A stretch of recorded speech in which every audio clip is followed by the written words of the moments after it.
Hello students, welcome to Genius Mentors. हम कर रहे हैं अपना chapter crop production and management, है ना बेटा।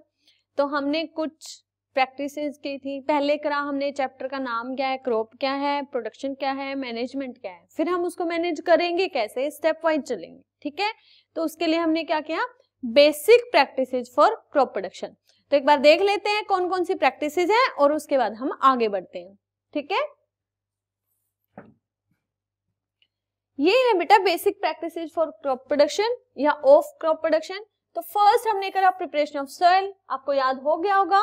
देन शोइंग कि हमने उसके अंदर बीज डाल दिया, कैसे डाला उसके लिए पहले हमने बीज को सिलेक्ट किया, सिलेक्शन ऑफ सीड्स वगैरह। एडिंग मैन्योर एंड फर्टिलाइजर्स, इसमें हमने क्या किया था, उसके अंदर खाद डाली थी। यानी अगर सॉइल के अंदर न्यूट्रिएंट की कमी हो गई तो उसको हमें कैसे पूरा करना है दोबारा। तो उसके अंदर हम या तो मैन्योर डालेंगे या फर्टिलाइजर डालेंगे। मैन्योर जो है वो मतलब नेचुरल फॉर्म में होती है, ठीक है।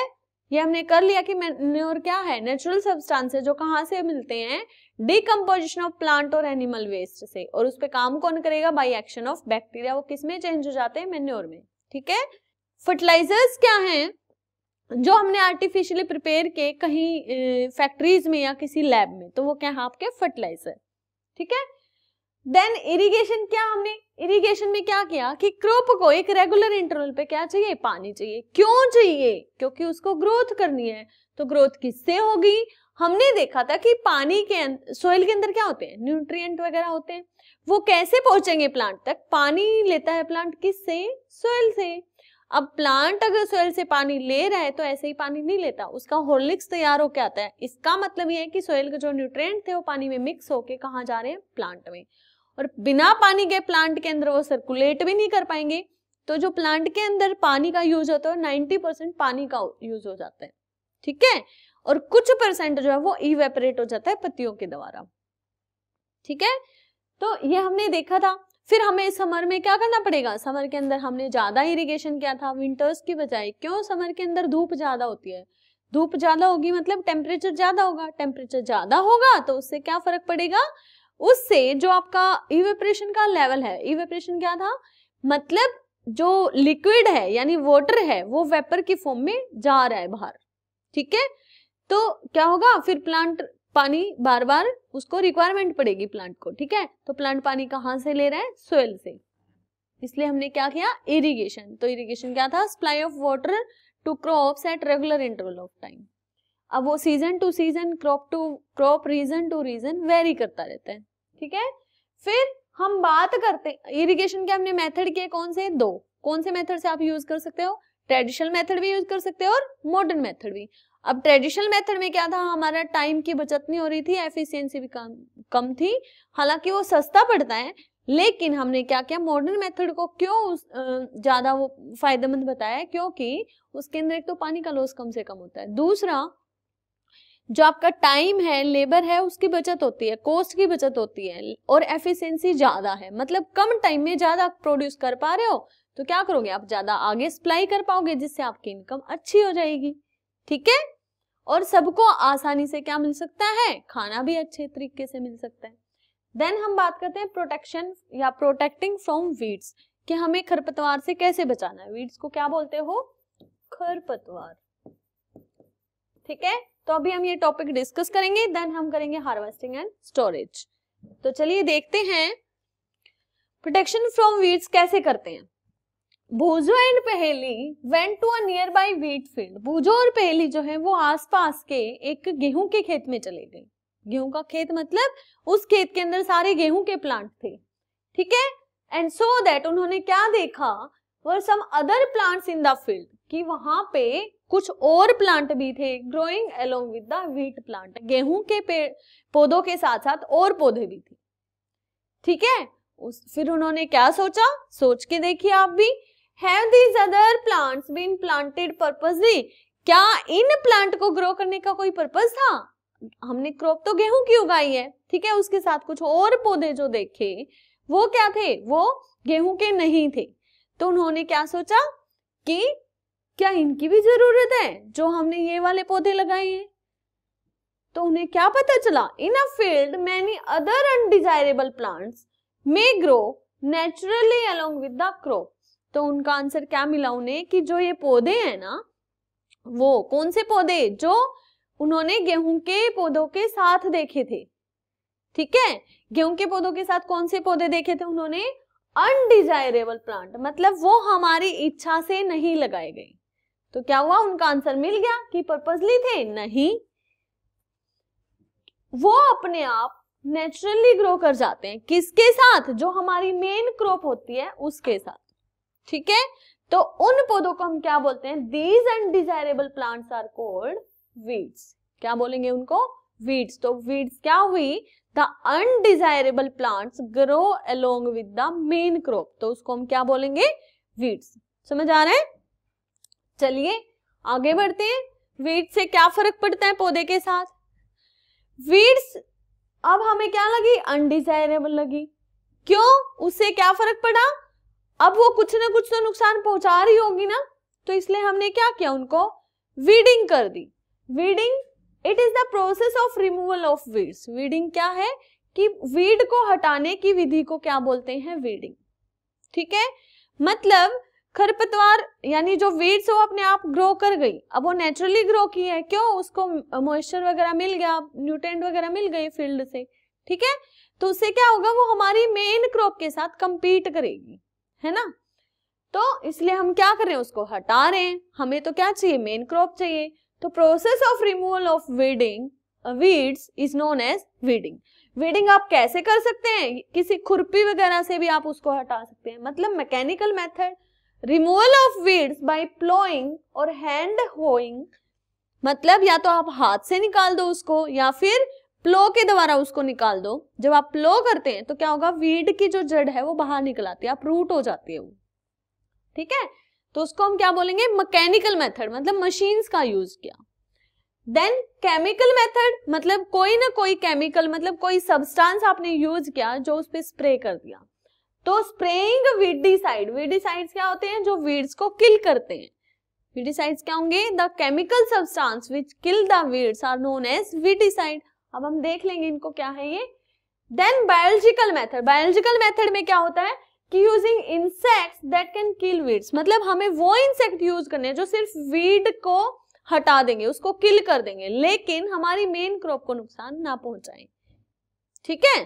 तो क्या करती है ये method, they don't damage the crop, ये जो है क्रॉप को नुकसान नहीं पहुंचाती। The weedicides are diluted with water to the extent required and spread in the fields with a sprayer. Weedicides को हम कैसे यूज करेंगे, जैसे हमने केमिकल लिया है 2,4-D, क्या है, क्या इसका स्ट्रक्चर है, क्या इसकी फुल फॉर्म है, ये आपके हायर क्लासेस में आएगा, ठीक है। इतना याद रखना कि हम एक केमिकल यूज करें जिसका नाम है 2,4-D। क्या करते हैं ये, इनमें से कोई भी मेथड जो हम यूज करेंगे वो हमारी मेन क्रॉप को नुकसान नहीं पहुंचाएगा, ठीक है। फिर जो वीडिसाइड्स हैं, जो हमने केमिकल लिए हैं, क्या करते हैं, उसे हम डायरेक्टली यूज नहीं करते, उसको डाइल्यूट करते हैं, मतलब उसको पानी में मिलाते हैं पहले, ठीक है। मतलब बहुत थोड़ा सा केमिकल लिया और उसको बहुत सारे पानी में घोल लिया, और क्या करेंगे, उसको फिर स्प्रेयर के माध्यम से पूरे फील्ड के अंदर स्प्रे कर देंगे, जहां जहां पे वो वीड्स ग्रो की, ठीक है। तो चलिए देखते हैं। Weedicides, weeds are also controlled by using certain chemicals, जिसको हम बोलते हैं स्पेशली वीडिसाइड। इनके बारे में थोड़ा आगे भी दिया हुआ था आपकी बुक के अंदर, एनसीईआरटी एज इट इज है आपकी, आप उठा सकते हैं। These are spread in the field to kill the weeds. तो क्या करते हैं, इनको वीड्स को किल करने के लिए हम यूज करते हैं। They don't damage the crop, ये क्रॉप को नुकसान नहीं पहुंचाते, ये हमने यूज कर लिया। The weedicides are diluted with water to the extent required and spread in the field with a sprayer. क्या करते हैं इसको कि कुछ उसको डाइल्यूट करके जितनी अमाउंट हमें चाहिए होती है उसको स्प्रे कर देते हैं, ठीक है। उससे क्या होगा, do weedicides have any effect on the person handling the weedicide sprayer, क्या जो स्प्रे कर रहा है उस इंसान की हेल्थ को कोई नुकसान नहीं पहुंचाते। ये वीडिसाइड केमिकल है, कुछ भी कर सकते हैं, अब ये वीड्स को किल कर सकते, तो क्या हमें किल नहीं कर सकते, हम यूज कर रहे हैं। तो देख लेते हैं इनका आंसर मिलेगा क्या नहीं, देख लेते हैं। As already mentioned, the weedicides are sprayed during the vegetative growth of weeds before flowering and seed formation. हमें weedicide कब यूज करना है कि जब उस वीड के ऊपर vegetative growth during the vegetative growth of weeds, vegetative growth उसकी हो रही हो। कहने का मतलब ये है कि एक तो रूट से और स्टेम से ग्रोथ होती है। प्लांट के कितने सारे पार्ट्स हैं, ये रूट है, ये स्टेम है, ठीक है। स्टेम के अलावा इस पे ब्रांचेस होती हैं, है ना, ये क्या होगी आपकी ब्रांचेस। इन ब्रांचेस में क्या होती है, लीव्स होती हैं, ठीक है। लीव्स के साथ साथ इन पे फ्लावर आते हैं, ठीक है। तो यानी अगर रूट को छोड़ के और स्टेम के किसी भी पार्ट से ग्रोथ हो रही हो तो उसको हम क्या बोलेंगे, वेजिटेटिव ग्रोथ। क्या बोलेंगे, वेजिटेटिव ग्रोथ, ठीक है। मतलब रूट को छोड़ के, मतलब रूट से बढ़ता जाता है, तना भी बढ़ता है, ठीक है। उन पार्ट को छोड़ के तने के बाकी हिस्सों से, बाकी हिस्से मतलब जैसे उसकी टहनियां हो गई, शाखाएं हो गई, ठीक है, पत्ते हो गए, फूल हो गए, उनसे जो ग्रोथ, उनमें जो ग्रोथ होगी, कहने का मतलब यह है जब उसके अंदर ज्यादा टहनियां बननी शुरू हो जाएं, ज्यादा पत्ते वत्ते आ जाएं, फूल आ जाएं, और फूल के अंदर क्या होते हैं, सीड्स होते हैं। फ्लावर के अंदर क्या होते हैं, सीड्स होते हैं। जैसे ही वो सीड गिर जाएंगे तो वीड्स ज्यादा ग्रो कर जाएंगी। इसलिए हमें क्या करना है, उसकी वेजिटेटिव ग्रोथ के टाइम ही, बिफोर फ्लावरिंग, फूल आने से पहले, एंड सीड फॉर्मेशन, फूल अगर हल्के फुल्के आ भी रहे हैं तो पहले वो बंद होते हैं, है ना, बड की फॉर्म में होते हैं। फिर जब वो खिल जाते हैं तो उसमें से बीज बाहर आते हैं, ठीक है। तो उन सीड फॉर्मेशन से पहले क्या करना पड़ेगा, हमें वीडिसाइड का यूज करना है। समझ आ गया, कब यूज करना है, फ्लावरिंग से पहले। स्प्रेइंग ऑफ वीडिसाइड में affect the health of farmer. अब जो स्प्रेइंग है वो फार्मर की हेल्थ को नुकसान पहुंचा सकती है, इसलिए हमें क्या करना चाहिए, इन केमिकल्स को केयरफुली यूज करना है। क्या करना है, बहुत सावधानी से इसका प्रयोग करना है, ठीक है। They should cover their nose, farmer, they कौन, फार्मर्स, क्या करना चाहिए उनको, अपना नाक और मुंह, क्या करना चाहिए, नोज एंड माउथ कर लेना चाहिए with a piece of cloth, cover कर लेना चाहिए किसी कपड़े से, during spraying of these chemical, जब इन केमिकल का स्प्रे करते हैं। यानी हमें क्या करना है, अपने मुंह और नाक पे मतलब मास्क की तरह आप उसको यूज कर सकते हो, ठीक है। यानी हमें क्या करना है, मास्क लगाना है जो हमारे माउथ और नोज को कवर कर ले, ताकि वो केमिकल्स हमारे अंदर ना जाए। जैसे हम सांस लेते हैं, छोड़ते हैं, तो केमिकल हमारे अंदर जाएंगे ना, तो उसको क्या करना है, कवर करके रखना है, ताकि उस वीडिसाइड का इफेक्ट हमारी हेल्थ पे ना पड़े। तो आंसर मिल गया ना आपको कि फार्मर के हेल्थ का इफेक्ट करता है, नहीं करता, कर सकता है। इसलिए हमें क्या करनी है, सावधानी बरतनी है, ठीक है। Weeding is necessary. अब वीडिंग कर तो रहे हैं, क्यों कर रहे हैं, हमने देखा कि वो मेन क्रॉप के साथ ग्रो कर रही है, अपने आप ग्रो कर रही है, हमने तो उसको उगाया नहीं, ठीक है।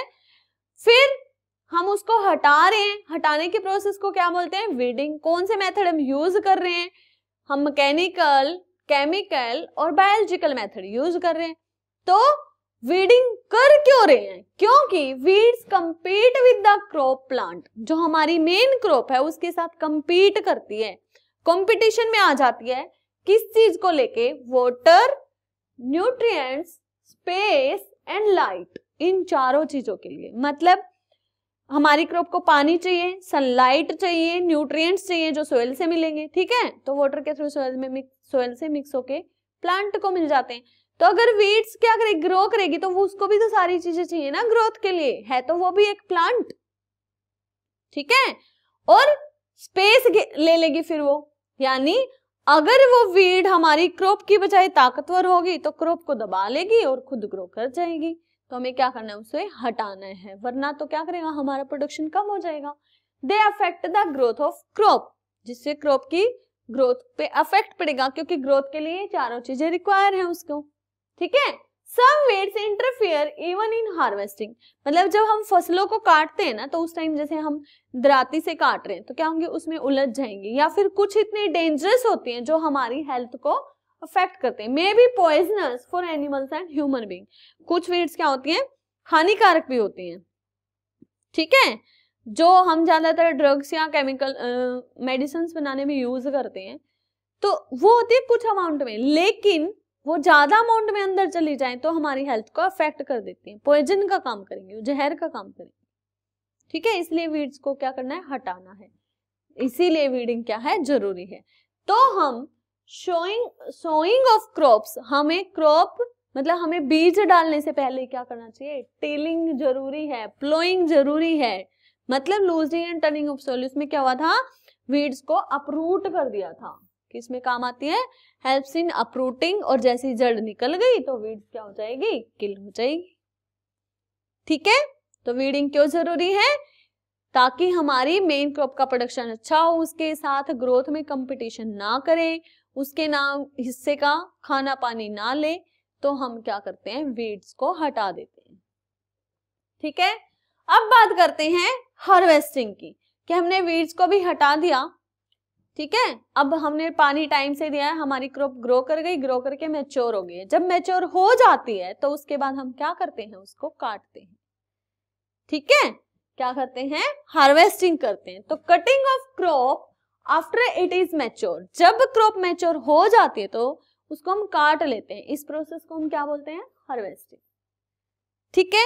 Harvesting crops are pulled out और cut close to the ground, मतलब या तो हम उस क्रॉप को खींच लेते हैं, डायरेक्ट जमीन से बाहर निकाल लेते हैं, उखाड़ लेते हैं।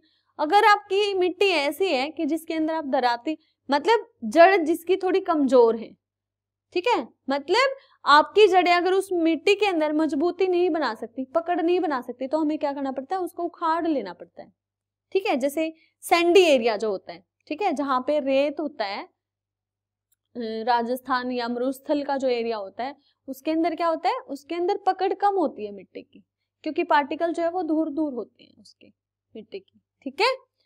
तो हम क्या करते हैं, उसको या तो पुल आउट कर लेते हैं, या फिर किसी न किसी मेथड से उसको ग्राउंड के बिल्कुल नजदीक से काटते हैं, ठीक है। It usually takes 3 to 4 months for a cereal crop to mature. Generally क्या होता है, किसी भी अनाज को पकने में, सीरियल क्या होते हैं आपके, ग्रेन्स, मतलब अनाज, किसी भी क्रॉप को तैयार होने में कितना टाइम लगता है, 3 से 4 महीने लगते हैं। जैसे जून टू सितंबर किया था हमने, कौन सी क्रॉप थी, खरीफ क्रॉप, और विंटर में करी थी ना, नवंबर टू मार्च, तो कौन सी थी, या अक्टूबर टू मार्च आप ले सकते हो। विंटर क्रॉप मतलब रबी की क्रॉप्स है ना, और बीच में समर क्रॉप्स आ गई थी। तो harvesting can be done manually, तो हार्वेस्टिंग क्या कर सकते हैं आप, मैन्युअली भी कर सकते हो, जैसे सिकल का यूज करके। ये है आपकी सिकल। सिकल क्या होती है, एक छोटा सा इंस्ट्रूमेंट होता है, मतलब वुडन की लकड़ी हुई, उसके पीछे आपने एक आयरन का ब्लेड अटैच कर दिया, वो ब्लेड क्या करेगा, कटिंग में हेल्प करेगा, ठीक है। Sickle is a small instrument with sharp edge metal blade attached to a wooden handle, तो जो वुडन का हैंडल है उसे पकड़ने में आसानी होती है, ठीक है। चलिए, harvesting can also be done by using machine, आप मशीनों से भी कर सकते हो, जिसको हम क्या बोलेंगे, हार्वेस्टिंग कर रहे हो तो मशीन का नाम क्या हो जाएगा, हार्वेस्टर। क्या होगा, हार्वेस्टर। समझ आ रहा है कि हमारी फसल पक के तैयार हो गई तो उसके बाद हम क्या कर रहे हैं, उसकी हार्वेस्टिंग कर रहे हैं। वो हम मैनुअली भी कर सकते हैं, मतलब आप हाथ से धराते से कर सकते हैं, या फिर मशीनों का यूज कर सकते हैं, जिसको हम बोलेंगे हार्वेस्टर। क्लियर है, तो चलिए देखते हैं। और इट इज थ्रेशिंग क्या होता है। अब हार्वेस्टिंग तो हमने कर ली, अब क्या करना है हमें, अपना मतलब उसमें क्या होता है, जो प्लांट का तना होता है और उसके सीड्स होते हैं वो सब एक साथ होते हैं, तो उसको हमें अलग अलग करना है, ठीक है। हमें साफ सुथरा अनाज चाहिए, उसके सीड्स अलग करने हैं। तो क्या होगा, the process of separating the grains from the straw and chaff, मतलब जो आपका भूसा होता है उससे अलग करने के लिए ग्रेन को एक प्रोसेस करते हैं, उस प्रोसेस को हम क्या बोलते हैं, थ्रेशिंग, ठीक है। तो थ्रेशिंग करेंगे तो मशीन का नाम क्या होगा, थ्रेशर, ठीक है। और अगर हम अभी अपने फायदे के लिए क्या है, पहले हम हार्वेस्ट करें फिर थ्रेशिंग करें। थ्रेशिंग ऐसे करते हैं जैसे आपने उनको इकट्ठी करके गट्ठे बना लिए, कोई भी अनाज है, चाहे गेहूं है, जैसे गेहूं की आप बना लेते हैं पूले वगैरह, तो इकट्ठे करके क्या पूरे गट्ठे बना लिए, उससे क्या होगा, फिर हम उसे मशीन में डालेंगे तो क्या होगा, ये आपका जो स्ट्रो है ना ये लाइट होता है तो ये दूर जाएगा, ठीक है। और जो आपका ग्रेन है वो हैवी होता है, तो यहाँ मशीन के आसपास मतलब यहाँ से अनाज निकलेगा जिसे आप कलेक्ट करके अपने घर ले जा सकते हैं, ठीक है, तो ये हो गया थ्रेशिंग। लेकिन हम अपने फायदे के लिए क्या है, पहले हम उसको काटें, फिर उसको निकालें, फिर घर ले जाएं, तो हम मशीन का प्रयोग करते हैं कॉम्बिनेशन बना लेते हैं। किसका?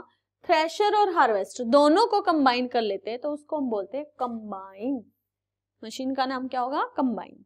ठीक है, ये है आपकी कंबाइन, जिसके अंदर क्या है, ये आगे से कटिंग, मतलब ये साथ साथ काट भी रही है और ये अपने आप अंदर लेके जाती है। ठीक है, इसमें क्या है, आपको डालना पड़ रहा है। ठीक है, यहां से फिर आपका स्ट्रॉ दूर जा रहा है और अनाज आपके पास आ जाएगा। ठीक है, यानी अनाज आपके पास इकट्ठा हो गया। तो क्या करते हैं, हम करते हैं उसकी विनोइंग। ठीक है, विनोइंग का मतलब जब अनाज साफ सुथरा कर लिया जाता है।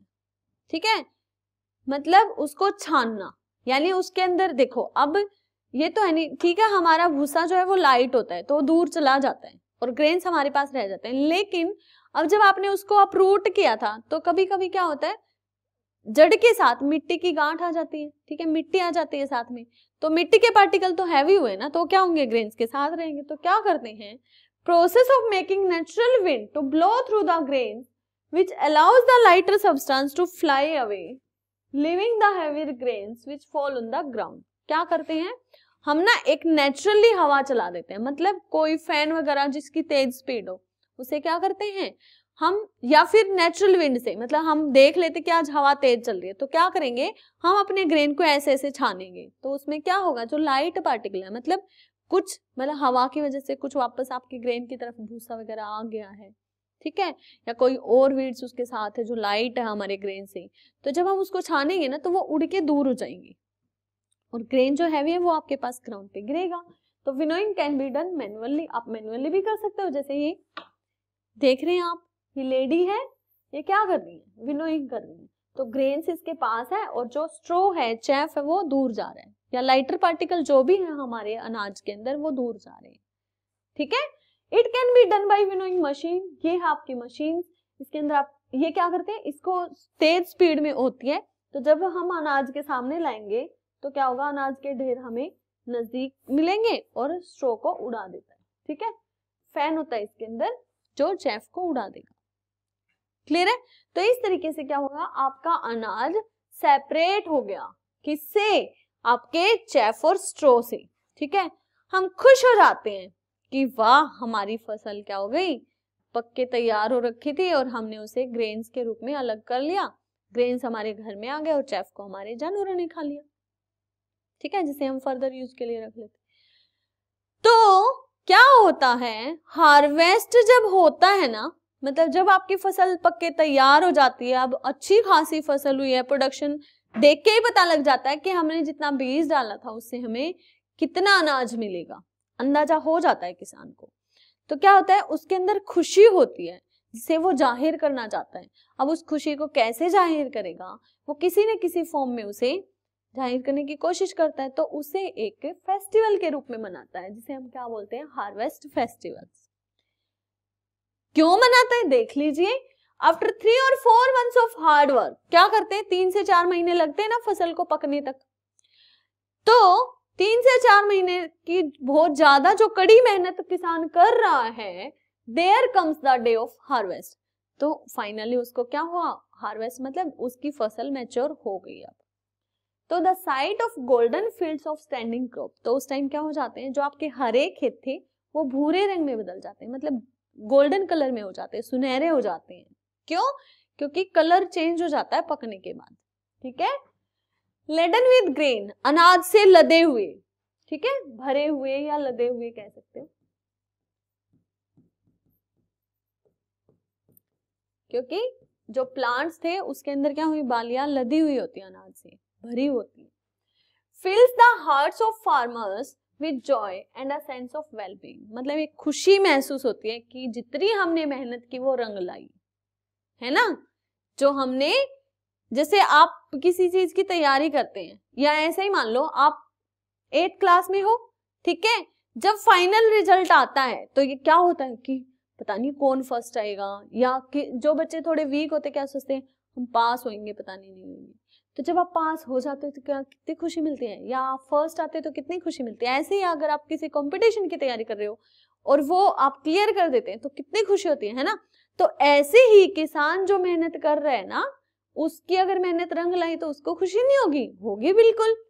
तो क्या होगा, the efforts of past season, कौन सा सीजन, वो 3 to 4 मंथ से उसने लगाए हैं, वो रंग लाया, मतलब बोर्न फ्रूट, उसे फल मिल गया उसको उसकी मेहनत का। It is time to relax, तो अब क्या है, थोड़े रिलैक्स हो जाए और इस थोड़े से टाइम को एक अच्छे से एंजॉय करें। ठीक है। The period of harvest is of great Joy and happiness in all parts of India. जो हार्वेस्ट का जो पीरियड होता है ना, वो सभी जगह क्या होता है, खुशी का होता है ये सीजन।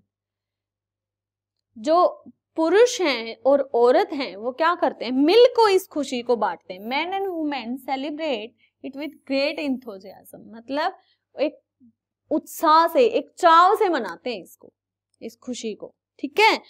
तो उनके लिए कुछ फेस्टिवल सेलिब्रेट करते हैं, तो कहीं कहीं पे उन फेस्टिवल को स्पेशल नाम दे दिए जाते हैं, जिसे हम देख लेते हैं ये क्यों जरूरी है।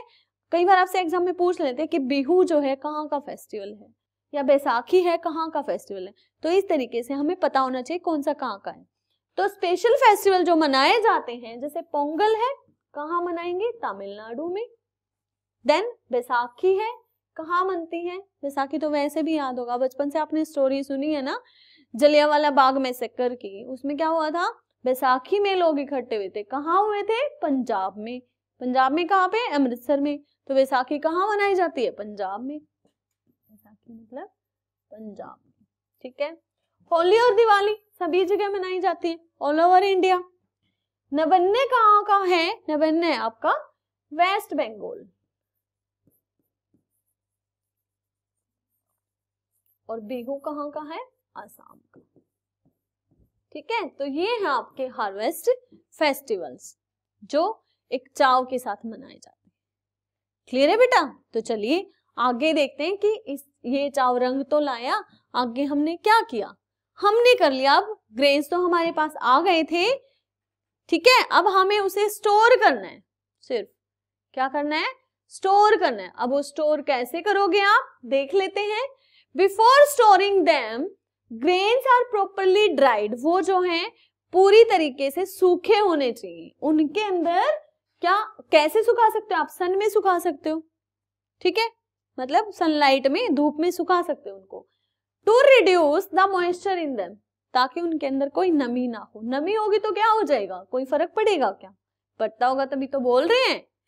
क्या फर्क पड़ेगा कि अगर उसके अंदर मॉइस्चर नहीं होगा तो prevent the attack by insect, paste, bacteria and fungi. मतलब अगर उसके अंदर नमी होगी तो इंसेक्ट और पेस्ट जो है वो क्या करेंगे, उस पे अटैक कर देंगे और हमारी फसल, मतलब जो हमें ग्रेन्स मिला है उसको क्या कर देंगे, या तो खा लेंगे या उसको खराब कर देंगे। ठीक है, कहने का मतलब है कुछ माइक्रो ऑर्गेनिज्म या इंसेक्ट या पेस्ट उस पे अटैक कर देते हैं, जो क्या करते हैं, हमारे अनाज को खराब कर देते हैं। तो इसलिए हमें क्या करना है, उसके अंदर मॉइस्चर नहीं रहने देना और उसको अच्छे से स्टोर करना है। अगर हम स्टोर अब कहाँ कर सकते हैं, अगर हमारे पास लिमिटेड ग्रेन है तो हम क्या करेंगे, उसे घर पे ही स्टोर कर लेंगे, और अगर बहुत ज्यादा तो हम मंडियों में उसको भेज देते हैं, है ना। तो स्टोरेज एट होम कैसे करेंगे, farmer store grain in jute bags, या तो जूट के बड़े बड़े जो बैग्स आते हैं उनके अंदर, या फिर मेटेलिक बीन्स जो होती है, ठीक है, टंकियां जो होती है मेटल की, उसके अंदर। फिर उसके अलावा क्या करते हैं, उसके अंदर dried neem leaves are used, उसमें ना हम सूखी नीम की पत्तियां डालते हैं। क्यों डालते हैं, उससे क्या फर्क पड़ेगा, नीम जो है, नीम के अंदर ना कुछ, मतलब नीम कैसा होता है खाने में, टेस्ट में कड़वा होता है ना, यानी उसके अंदर कुछ ऐसे इंग्रेडिएंट होते हैं जो क्या करते हैं, फंगी, बैक्टीरिया, इन सब को किल कर देते हैं।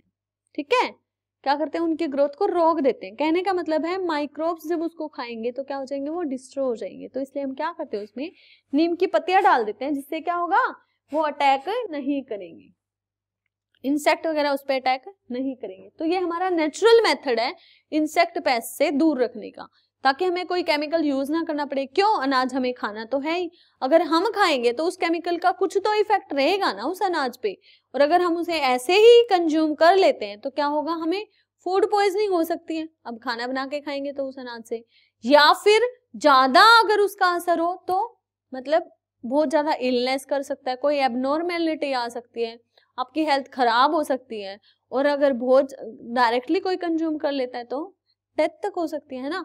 तो इसलिए क्या करना, हमें केमिकल्स का यूज कम से कम करना है, ठीक है। For storing food grain at home, तो ड्राइड नीम लीव्स हम उसके अंदर उस मेटालिक टिन्स या जूट पैक्स में डाल देते हैं। चलिए, अगर हमें लार्ज स्केल पे करना हो तो क्या करेंगे, स्टोरेज एट लार्ज स्केल, तो ये करेंगे हम सिलोज में या फिर ग्रेनरीज में। सिलोज होते हैं बेटा बड़ी बड़ी टंकी, मतलब घर पे तो हम छोटी टंकी में काम चला लेते हैं, लेकिन जो गोडाउन्स वगैरह है, मंडियां हैं, उनमें कैसे करेंगे स्टोर, उन्हें बड़े बड़े सिलोज के अंदर, मतलब ये बड़ी बड़ी टंकियां आपको दिख रही है ना, तो इनके अंदर पैक करके रख देते हैं, ठीक है। या फिर ग्रेनरीज में, मतलब जो सैक होते हैं, मतलब जो बोरे होते हैं, ठीक है, आपने देखा होगा जूट के या सूत के इस तरीके से, या फिर प्लास्टिक के जो बोरे होते हैं उसके अंदर फिल करके अनाज को और स्टोर कर देते हैं, और उस वहां पे क्या करते हैं, बड़े बड़े गोडाउन्स में उनको स्टोर कर लिया लार्ज क्वांटिटी में, कुछ स्पेसिफिक ट्रीटमेंट देते हैं केमिकल्स का, ताकि वहां पे इंसेक्ट, पेस्ट या फिर माइक्रोब्स का अटैक ना हो, ठीक है, इन सब से बचा सके। क्लियर है? अब हमने क्या किया, हमने वीड्स को हटाया, ठीक है, उसके बाद हमने क्या कर लिया, हार्वेस्ट कर लिया, स्टोर कर लिया, तो हमें क्या हुआ, फाइनली प्लांट से हमें फूड मिल गया। तो क्या फूड हमें सिर्फ प्लांट से मिलता है? नहीं, एनिमल से भी मिलता है। देख लेते हैं एक बार एनिमल से किस फॉर्म में लेते हैं। Food from animals, like plants, animals also provide us with different kind of food, हमें अलग अलग रूप में भोजन देते हैं। किस रूप में देते हैं? जैसे ये हो गया मिल्क, हो गया मिल्क आपको किससे मिलता है? एनिमल से ही मिलता है, कैटल से। सॉसेजेस हो गए, देन लैम्ब चॉप हो गया, जिसे जो लैम्ब क्या होता है, भेड़ या बकरी का जो बच्चा होता है, ठीक है, मेमना जिसको आप बोलते हो, ठीक है। तो जो नॉनवेज खाते हैं उनके लिए सॉसेजेस और लैम्ब चॉप्स हो गए। फिर एग्स हो गए, ठीक है, अंडे हो गए। अंडे किससे मिलते हैं हमें? मुर्गी से, हैन से, ठीक है। तो many people living in the coastal area, जो समुद्र तट के इलाकों के आसपास रहते हैं, वो क्या कंज्यूम करते हैं? फिश कंज्यूम करते हैं। तो फिश भी क्या है? एक एनिमल है। Then animal reared at home और इन फार्म्स, हम घरों में या फिर बड़े बड़े फार्म में क्या करते हैं? एनिमल की रियरिंग करते हैं, है ना। क्यों? हमें क्या चाहिए? दूध चाहिए, दही चाहिए, घी चाहिए, ये सारी चीजें हमें किससे मिलेंगी? एनिमल से, क्योंकि मिल्क के प्रोडक्ट, मिल्क हमें किससे मिलता है? कैटल से। तो have to be provided with proper food, shelter and care, और उसकी पूरी अच्छे से देखभाल करते हुए कि उस एनिमल को क्या खाना पसंद है, कौन सा खाना चाहिए कि वो ज्यादा मात्रा में मिल्क देगा, ठीक है, कहाँ पे हमें उसे रखना है अच्छे से ताकि उस पे कोई भी इंसेक्ट अटैक ना करे, ठीक है। When this is done on large scale, अगर हम यही बड़े स्केल पे करते हैं तो उसे हम क्या बोलते हैं? Animal husbandry. क्या बोलेंगे? Animal husbandry. समझ आया है कि एनिमल्स को हम उसकी प्रॉपर केयर करते हुए, ये ध्यान में रखते हुए कि उससे हमें बहुत ज्यादा प्रोडक्शन होने वाला है, मतलब वो हमें मिल्क अच्छी मात्रा में देगा, या उससे हम कोई भी डाइट ले रहे हैं, जैसे लैम्ब चॉप हो गया, सॉसेज, मतलब कोई भी एनिमल अगर हम रियर कर रहे हैं लार्ज स्केल पे और उसकी अच्छे से देखभाल करते हुए, तो हम उसे क्या बोलेंगे? एनिमल हस्बेंड्री, ठीक है, क्लियर है। तो ये था आपका चैप्टर बेटा। इसके बाद करेंगे हम इसके कुछ कीवर्ड्स और देन एक्सरसाइज, ठीक है। तो अच्छे से पढ़ाई करना। God bless you, thank you.